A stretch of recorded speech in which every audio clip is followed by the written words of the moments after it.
안녕하세요. 경제재민촉 송혜민입니다. 교수님, 블록체인 기술하면 어떤 게 가장 먼저 떠오르시나요? 네, 저는 가장 먼저 떠오르는 건 DID라고 불리는 디지털 아이디 기술이고요. 그다음에 두 번째로 떠오르는 건 증권, 부동산 수익증권 같은 것의 거래 플랫폼으로 사용될 수 있는 것으로 알고 있습니다. 오, 정말 많은 것들 알고 계시네요. 아, 그런가요? 네. 블록체인은 4차 산업혁명 핵심 기술 중 하나죠. 우리에게는 또 암호화폐로 인해서 많이 알려지기도 했는데요.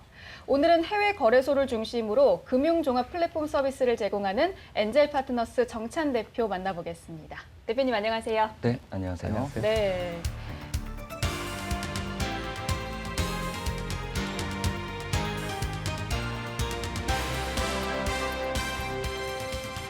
네, 네. 우선 엔젤 파트너스가 네. 어떤 회사인지 네. 소개 부탁드립니다. 일단 국내에서는 네. 이 종합금융 플랫폼을 개발, 공급까지 하고 있는 IT 회사로 등록이 되어 있고요.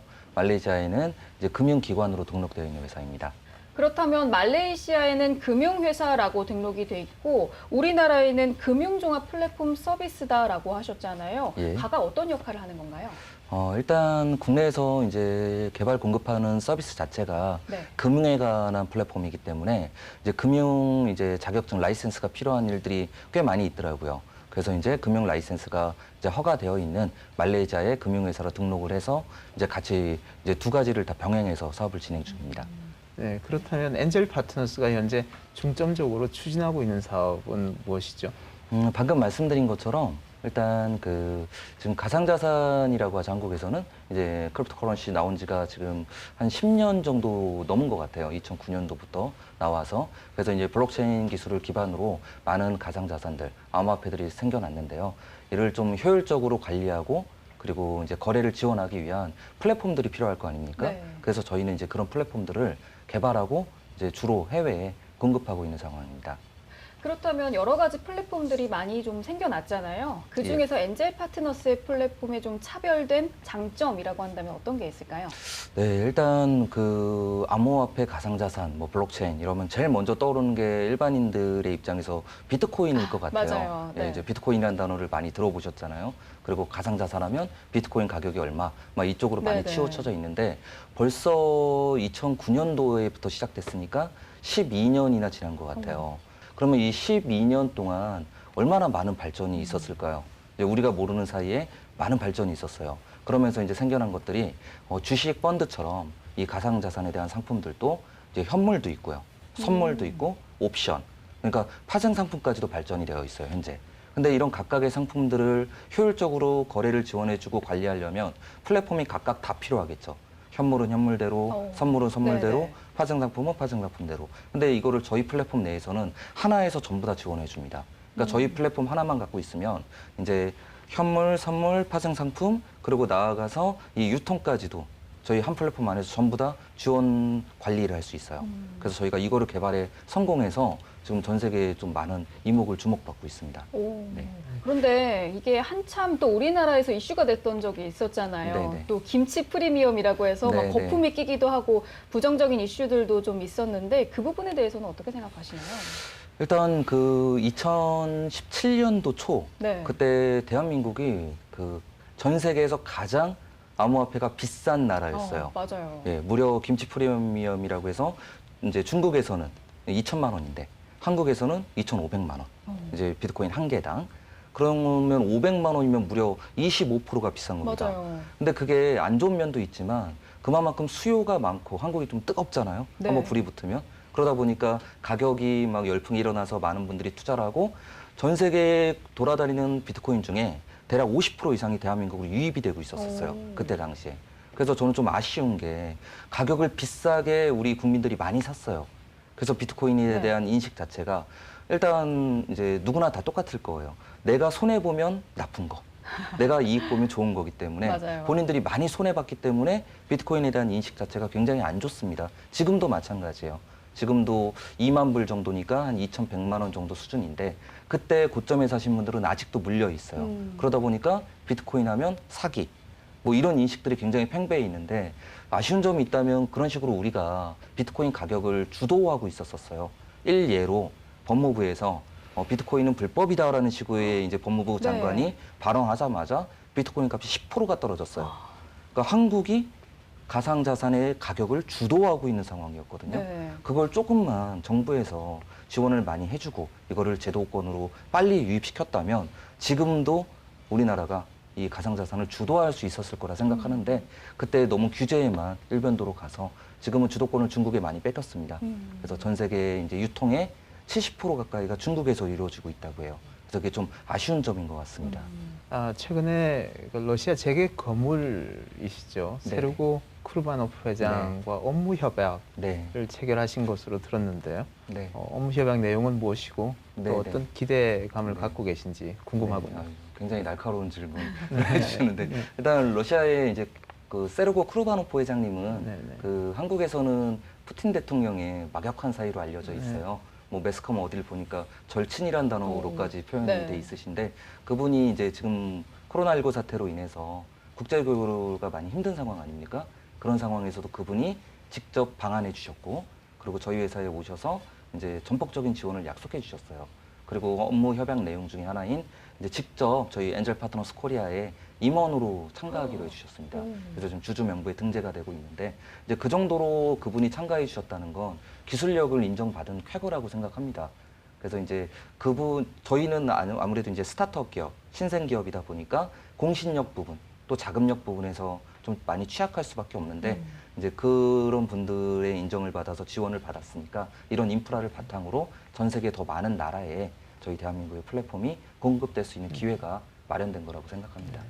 아까 말씀하신 것처럼 비트코인에 관한 관심은 굉장히 뜨거웠지만 네. 정작 블록체인 기술에 대한 인식은 좀 낮고요. 규제는 강하고요. 네. 인식이나 규제 수준에 대해서는 어떻게 보십니까? 한국에서 비즈니스 하는 분으로서. 실상 4년 전에 딱 사업을 시작하려고 했으니까 이제 제 개인 사재를 털어서 처음에는 이제 이 사업을 시작했습니다. 그러면서 이제 자금이 좀 어려워지죠. 기술 개발한다는 게 매출이 없는 상태에서 기술 인력들이 급여가 굉장히 세요. 그리고 한국에 와서 또 한 번 놀란 게 인건비가 굉장히 세더라고요. 중국의 거의 한 10배 정도 수준이 네. 나갔던 것 같아요. 그런 직원들을 이제 이끌면서 한 2년, 3년을 운영하려다 보니까 자금에 대한 굉장히 애로사항이 있어서 제가 투자를 받으려고 뭐 중기청도 찾아가 보고 뭐 중소기업진흥공단 뭐 이런 쪽도 찾아가 보고 여러 군데 노크를 많이 해봤는데 다들 한 가지 똑같이 공통적으로 얘기하는 건 블록체인, 암호화폐 안 돼. 그래서 솔직히 그때 좀 한국에 대한 마음을 많이 접고 사업을 해외로 다시 돌아가서 할까까지 마음을 먹었었어요. 근데 아무래도 좋은 기술이 항상 해외에서 하다 보면 뺏기게 됩니다. 우리가 뭐 중국 쪽에도 뺏긴 기술이 얼마나 많습니까? 그래서 진짜 이 악물고 한국에서 꼭 한번 성공시켜 봐야겠다고 생각하고 한국에서 사업을 계속하면서 투자는 반대로 해외에서 손을 뻗었어요. 그래서 이번에 이제 러시아 세르고 크루바노프 회장님 같은 건도 이제 해외 투자 중에 일부인데 그분이 이제 워낙 유명하신 분이라 이렇게 매스컴에서 활성화되고 있는 거고요. 저희 거의 회사의 30% 가까이가 해외 투자예요. 그래서 한국에서도 좀 이런 저희가 이 정도면 저희보다 더 스타트업 기업들, 더 신생 업체들은 정말 많이 힘든 상황일 거라고 봐요. 그리고 블록체인 기술이라는 게 대중적으로 알려지지 않다 보니까 투자자를 설득하기도 굉장히 힘듭니다. 일단 알아야 투자를 할 거 아닙니까? 대개 투자자분들한테 찾아가면 블록체인, 뭐 비트코인 사라는 거야? 이럽니다. 찾아가면. 그렇기 때문에 그분에 대해서 그분들한테 블록체인 기술에 대한 설득을 먼저 해야 되고 이 기술이 앞으로 어떤 이익을 발생시킬 수 있을 건지에 대한 예상을 갖다가 설득해야 되는 거기 때문에 굉장히 어려운 부분이 많이 있어요. 그래서 아까도 말씀드렸지만 이런 걸 좀 정부 차원에서 좀 많이 지지할 수 있는 프로그램들이 마련됐으면 참 좋을 것 같다는 생각이 네네. 들어요. 무엇보다 지금 상황이 언택 시대잖아요. 네네. 그다음에 디지털 전환하는 게 중요하고 어떻게 보면 블록체인 기업에게는 대단히 큰 네. 성장의 기회가 온 것처럼 보이기도 하는데요. 네네. 어떻게 판단하고 계신가요?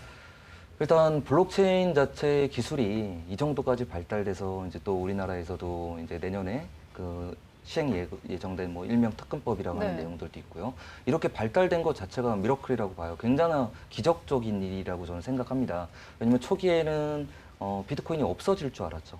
그러면 블록체인 기술이 비트코인이 블록체인은 아니지만 비트코인이 대중성을 갖게끔 만들어준 굉장한 1등 공신이라고 생각해요. 맞아요. 블록체인에 대해서. 근데 블록체인이란 기술 자체는 금융에 특화돼서 사용되면 좋은 기술이지 암호화폐에 한정된 것이 아니거든요.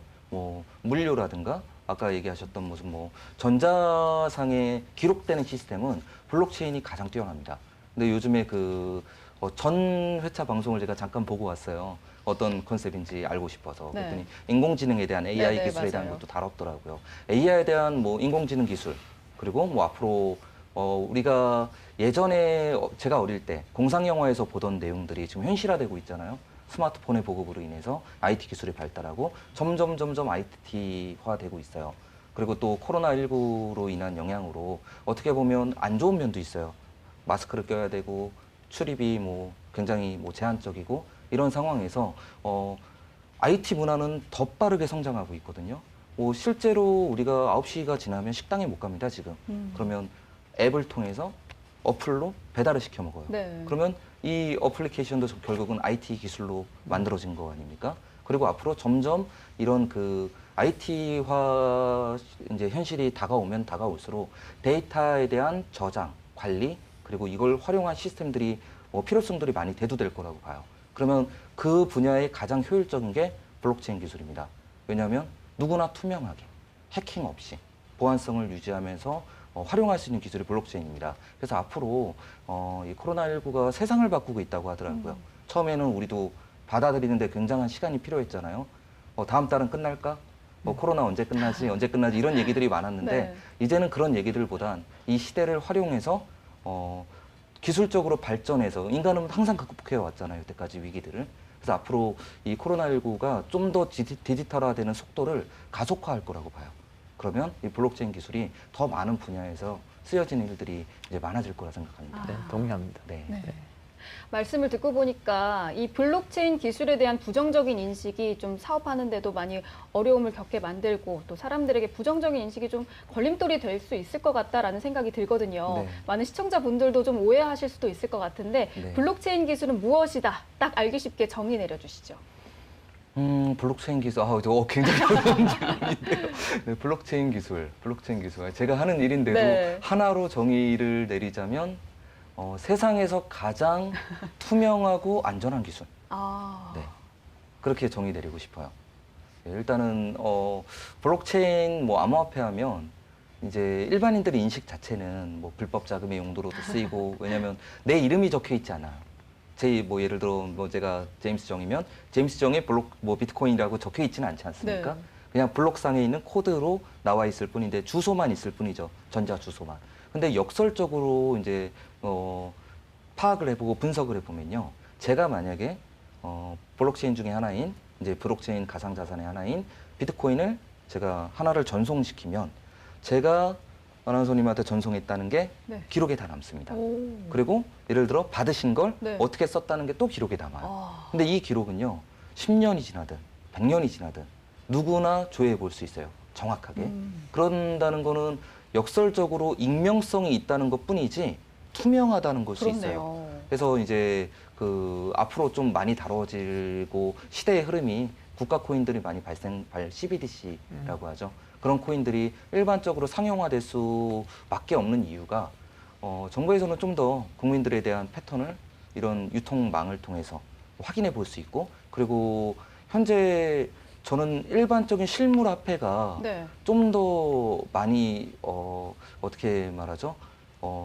익명성은 없지만 익명성은 블록체인보다는 덜하지만 많은 안 좋은 용도로 사용되는 일이 더 많을 거라고 봐요. 아. 블록체인은 일단은 자금의 출처를 볼 수 있어요.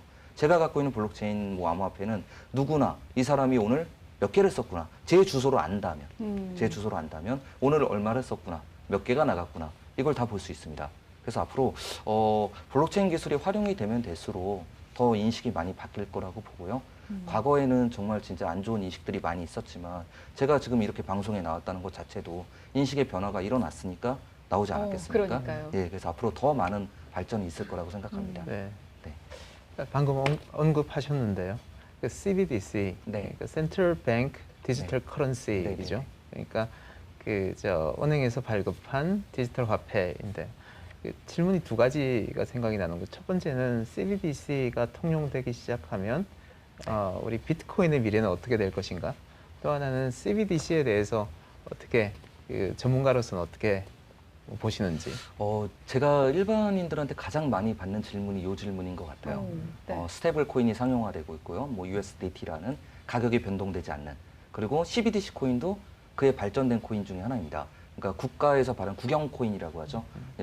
국가 중앙 정부에서 발행해서 이 국가에 대한 이를테면 쉽게 얘기하면 좀 이렇게 시청자들이 이해하기 쉽게 얘기하면 우리가 수도세, 전기세 같은 걸 지금 납부하지 않습니까? 어느 분들은 실물 화폐, 그냥 지폐를 내기도 하고요. 어떤 분들은 스마트 뱅킹을 하기도 하고, 어떤 분들은 인터넷 뱅킹, 또 텔레뱅킹을 하기도 하고. 근데 어찌됐든 간에 실물 화폐를 통해서 납부를 하는데, 이제 국영 코인이 상용화되게 되면 이 코인으로 공과금을 납부할 수 있습니다. 내가 그냥 은행에 계좌가 없어도 내 핸드폰만으로 인터넷만 된다면 내가 이 플랫폼 안에 접속을 해서 국가 코인으로 공과금을 납부할 수 있게 돼요. 그러다 보면 자연스럽게 이제 그 국민들이 우리나라에는 은행이 굉장히 많더라고요. 맞아요. 그리고 중국도 굉장히 많아요. 근데 좀 이게 좀 낙후돼 있는 나라들에 보면 은행을 한번 가기에도 굉장히 번거롭습니다. 근데 이 핸드폰 안에 내 손 안에 스마트폰이 없는 사람들은 지금 별로 못 봤어요. 낙후된 지역인데도 아프리카에 가도 스마트폰을 들고 있어요, 사람들이. 그러니까 내 손 안에 컴퓨터를 들고 있는 건데, 내 손 안에 컴퓨터만 있다면 국가 코인을 통해서 내가 어디서든 공과금을 납부할 수 있어요.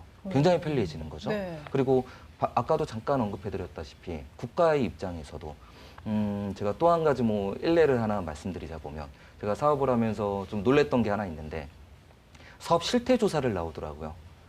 통계청에서 나오고, 네. 그리고 한 번은 국세청에서 나와요. 그래서 제가 물어봤습니다. 아니, 같은 국가에서 정부에서 나오는 건데 왜 통계청에서 실태 조사를 또 하고, 저번 주에 받았는데 국세청에서 실태 조사를 왜 또 왔느냐 그랬더니, 답변하신 게, 그분의 답변이 맞는지는 모르겠지만 뭐 네. 부서 간 이기주의 때문에 서로 정보가 공유되지 않는다. 네. 그래서 따로따로 할 수밖에 없다. 양해해달라. 이런 식으로 말씀해 주셨는데, 이게 CBDC 코인이 상용화된다면 이런 일이 없어집니다. 그러니까 이 개개인들이 납부하는 패턴들, 아까도 잠깐 언급해드렸듯이, 제가 이제 예를 들어 이 앞에 가까운 슈퍼마켓에 가서 물건 하나 이제 CBDC 코인, 국가 코인으로 구매를 해요. 그러면 이 구매한 물건을 팔았던 사람은 이 코인을 갖고 또 무언가의 재화를 구매하거나 교환하는 일이 일어나겠죠. 이분이 예를 들어 뭐 백화점 가서 쇼핑을 한다든지, 아니면 기름을 넣는다든지, 그러면 이 모든 유통들이 블록체인 안에 저장이 됩니다. 다 볼 수 있어요, 한눈에. 그러면 정부 차원에서도 이제 정치라는 게 백성을 다스리는 거 아니겠습니까? 그러다 보면 백성들이, 우리 국민들이 어떤 패턴을 가지고 어떤 소비 유형을 가지고 생활하가는지 생활하는지가 굉장히 중요할 거라고 생각을 해요. 근데 이거를 설문조사를 통해서 또는 이런 통계조사를 통해서 이제 자료를 수집하다 보면 오차도 있습니다.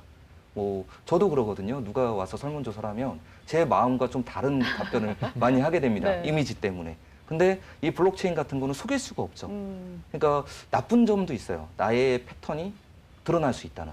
근데 이제 정치적인 측면에 있어서, 또는 이제 정책적인 측면에 있어서는 이 소비자들이 어느 경로를 통해서 어떤 컨셉을 갖다 이 소비를 하는지를 한눈에 파악할 수 있으니까 좀 더 정책을 내기에, 국민들을 위한 정책이 나오는 것도 유리할 수 있다고 봐서, 이 정치하시는 분들이 혹시라도 이런 방송을 네. 보신다면 이런 부분도 굉장히 크게 활용할 수 있는 분야라고 생각을 해요. 네, 네. 그래서 이런 부분에 대한 장점도 보고 있고요. 아까 처음에 딱 질문하신 부분이 제일 어려운 부분이라 마지막에 답변을 하는데, 비트코인이 이제 가격의 변동이 굉장히 심해요. 어떨 때는 뭐 300만 원, 지금은 뭐 2천만 원. 그러니까 어디가 적정 가격인 걸 모를 정도로 가격의 등락의 폭이 심한데, 네. CBDC 코인은 가격의 변동이 없습니다. 스테이블, 고정화돼 있고요. 그래서 이제 스테이블 코인이 나오면 비트코인이 죽는 거 아니냐라는 인식이 좀 많이 있어요. 그러게요. 예, 그 대다수의 분들이 그걸 걱정을 하세요. 그래서 블록체인을 좀 더 거리를 멀게 두고 선입견을 갖는 이유기도 한 것 같아요. 근데 현재 비트코인이 어떤 식으로 되고 있냐면 디지털 골드화 됐어요. 비트코인은. 우리가 금이 쓸모가 있어서 사지 않잖아요. 우리가 돌잔치 할 때, 뭐 100일 잔치 할 때, 또는 귀중한 선물을 줄 때, 뭐 골드라는 거 선물을, 맞아요. 금을 많이 합니다. 네. 근데 그 금을 받으면 당장 이 금을 쓸 데가 없어요. 제가 뭐 금을 갖다가 먹는 것도 아니고 이걸 활용할 데가 없는데도 불구하고 굉장히 기분이 좋아요. 네. 금이란 걸 받았기 때문에. 금은 곧 재화거든요. 돈입니다. 골드 이즈 머니라는 인식 때문에 그런데 비트코인도 그렇게 바뀌어가고 있어요. 비트코인은 디지털 골드가 됐습니다. 그래서 좀 신기한 점이 금의 가격을 굉장히 많이 따라왔어요. 금이 오르면 네. 비트코인도 오르고 금이 내리면 비트코인도 내리는 이런 좀 동조화 현상들이 많이 일어났었어요. 그만큼 비트코인이 많이 발달했기 때문에 이제는 비트코인이 저도 이제 젊은 축인데 이제 우리 아이들 이 아이들은 핸드폰을 달고 삽니다. 그리고 이 아이들은 우리는 글로써 이제 그 디스플레이로서 이제 우리가 타자를 입력하고 그 타자를 출력된 걸 보면서 인지하는 사고방식이 빨랐다면 우리 어린 세대들은요 영상으로 소통합니다. 이제 유튜브 요즘에 네. 일종의 뭐 페이스북, 인스타그램 이게 전부 다 영상 소통이거든요. 우리는 글로 소통했지만 이 어린 친구들은 사진 하나로 소통합니다. 내 얼굴 표정 그리고 내 영상 이런 걸로 소통하기 때문에 이 어린 친구들이 자라난 시대에는 금이라는 실물 자산을 갖기보단 디지털 골드 굉장히 매력적이지 네. 않습니까? 저장 공간도 필요 없고요. 내 손 안에 핸드폰만 있으면 누구한테 해킹당할 염려도 없어요. 블록체인 기술이 기반이 되기 때문에. 그래서 앞으로 비트코인은 점점 디지털 골드화 될 거라고 예상을 하고 있어요. 그럼 대표님의 향후 계획 그리고 목표 한 말씀 부탁드릴게요. 일단 저희가 내년 1월에 중순에 제가 이제 그 러시아 그리고 중앙아시아 연합 CIS 연합이라는 게 있어요. 뭐 우즈베키스탄, 키르기스탄, 뭐 카자흐스탄 이런 나라들이 이제 뭉쳐서 만든 게 CIS 연합입니다. 거기에 의장이 러시아예요. 그래서 이제 그 나라의 시범 국가 중에 하나가 키르기스탄이라는 나라입니다. 네. 그래서 저희가 이제 제가 1월 중순에 이제 그쪽으로 나갈 거예요. 그래서 그쪽 나라에 가서 이미 협약은 체결을 했고요. 라이센스도 획득을 했는데 키르기스탄의 국가 거래소를 저희 기술 플랫폼이 전적으로 납품해서 위탁 운영까지 하게 되어 있어요. 그래서 이제 이 사업이 성공된다면 키르기스탄의 아까 교수님께서 말씀하셨던 CBDC 코인도 저희가 개발해서 공급합니다. 그러면 이 사업이 성공하게 된다면 아까 말씀드린 것처럼 좀 기술적으로 좀 낙후된 나라들이 여러 군데서 이제 러브콜이 올 거라고 생각을 해요. 그러면 여러 군데의 나라에서 대한민국의 기술로 저희가 공급을 하고 결국은 저희 기술이라는 건 저희가 이 모든 나라들을 운영하면서 가상자산을 유통하는 유통권을 주도할 수 있게 돼요. 그러면 굉장히 멋진 일이라고 생각합니다. 대한민국 이 작은 나라에서 네. 전 세계에 유통되는 가상자산에 대한 유통권에 대한 주도권을 쥐게 된다면 앞으로 굉장히 좀 한국에서도 블록체인 네. 하면 대한민국의 1위라고 반도체처럼 반도체 이후로 우리나라 먹거리가 많이 없습니다. 게임 산업도 규제가 많아서 많이 힘든 상황이고 이런 상황에서 외화를 벌어야 되는 입장 아닙니까 국내는. 뭐 우리가 먹고 살 게 별로 없는 것 같아요. 한국에 들어와 보니까. 외화를 벌어서 그 외화를 가지고 와야 나라가 풍족해지는데 그 첫 번째 굉장히 좋은 먹거리가 블록체인 기술이라고 생각을 해요. 그래서 저희가 이 사업을 꼭 성공시켜서 앞으로 많은 기업들이 저희처럼 외화를 벌어들이고 나라가 부강해질 수 있게끔 그렇게 발전하는 게 제 꿈입니다. 네, 저희도 응원하도록 열심히 하겠습니다. 응원하겠습니다. 네. 감사합니다. 점점 지폐와 동전이 사라지고 있습니다. 블록체인 기술은 미래 금융에 정말 중요한 기술인데요. 우리나라가 블록체인 기술의 선두주자가 될 수 있길 바라보겠습니다. 오늘 함께해 주셔서 고맙습니다. 네, 감사합니다.